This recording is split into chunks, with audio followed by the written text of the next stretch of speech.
Welcome to Lecture 5 of Networks, Friends, Money, and Bytes. The question we're going to formulate and answer today is a very important one in our daily lives.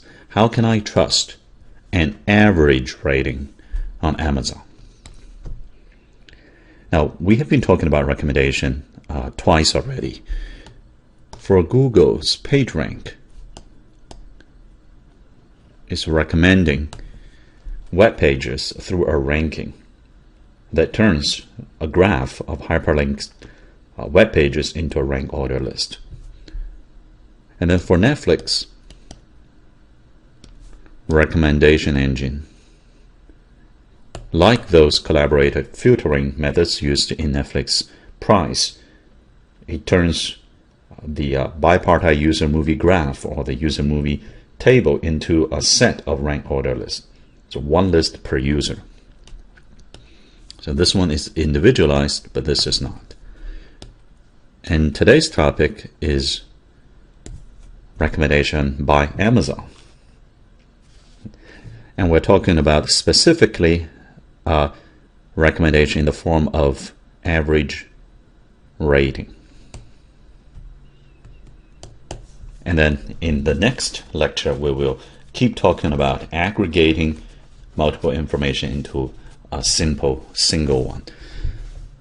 Today's aggregation says that for each product there is a list of scores, and we want to change that vector into a scalar. And then we can say, let's compare many products by looking at their scalar rating of some kind. And then this will lead into a ranking based on the scalarized version of the vector.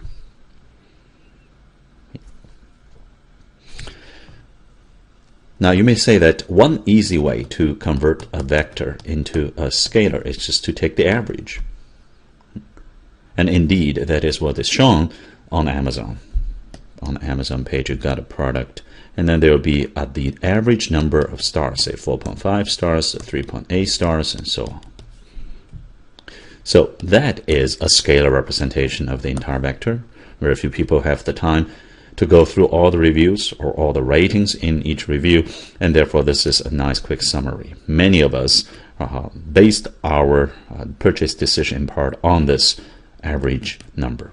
But the question is, when can we trust it? A very simple question would be, shall we buy a product with 4.5 stars and 2 reviews, or one with 4 stars and 1,000 reviews? Now this contrast is so big that most people would say, I'm going to pick this one because 1,000 reviews, that must be a very robust 4-star.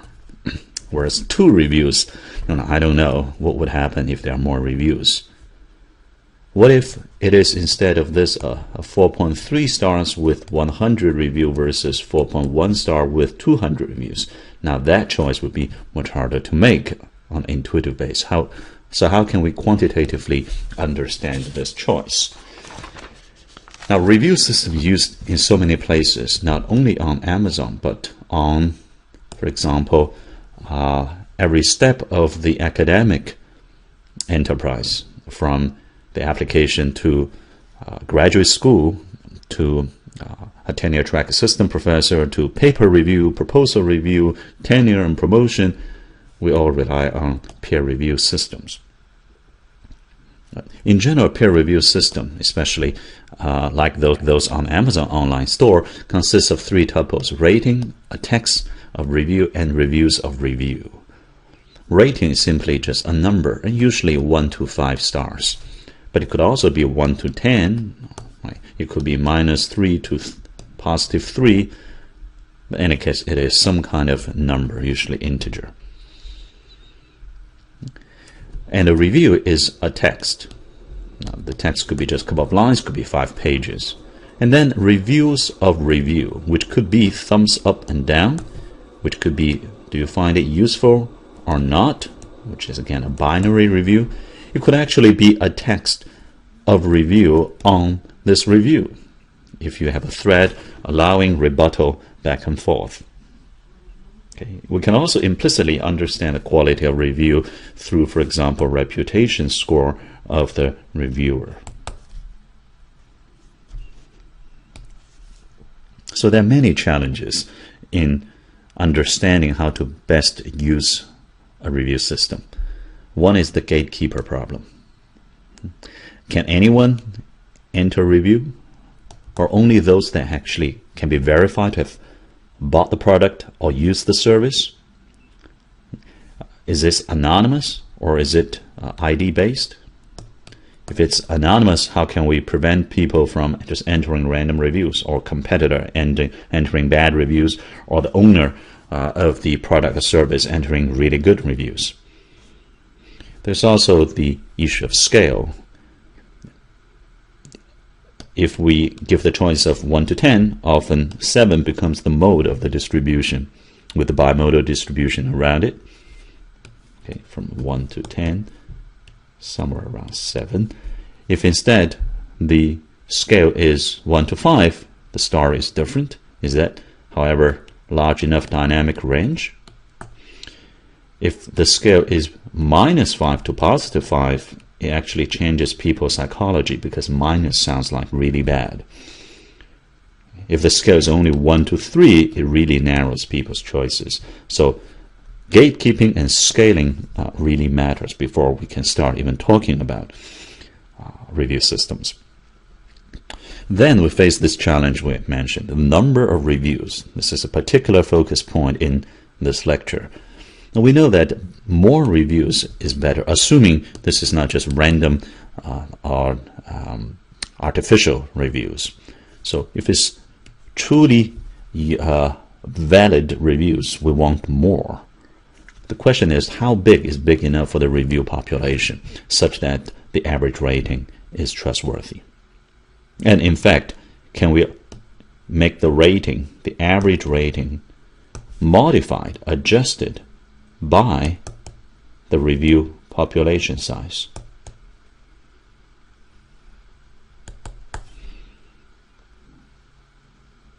Okay. And there's also the question of what is the performance metric.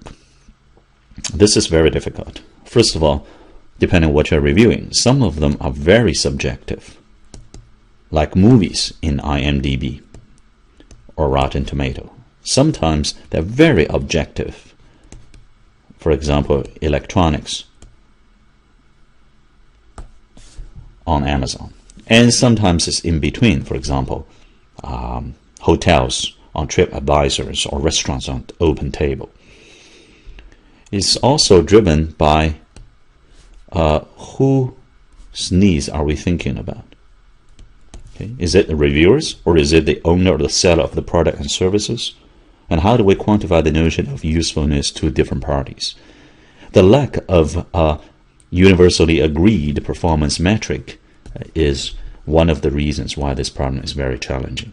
For example, you may disagree with root mean square error or L2 norm from last lecture on Netflix challenge, but most people agree this is a reasonable proxy of the actual performance. Whereas for Amazon average rating, there's no consensus yet. Now, given all these challenges, it might seem that it is very difficult to come up with a good review system. At least average the entries by different reviewers is not going to work out.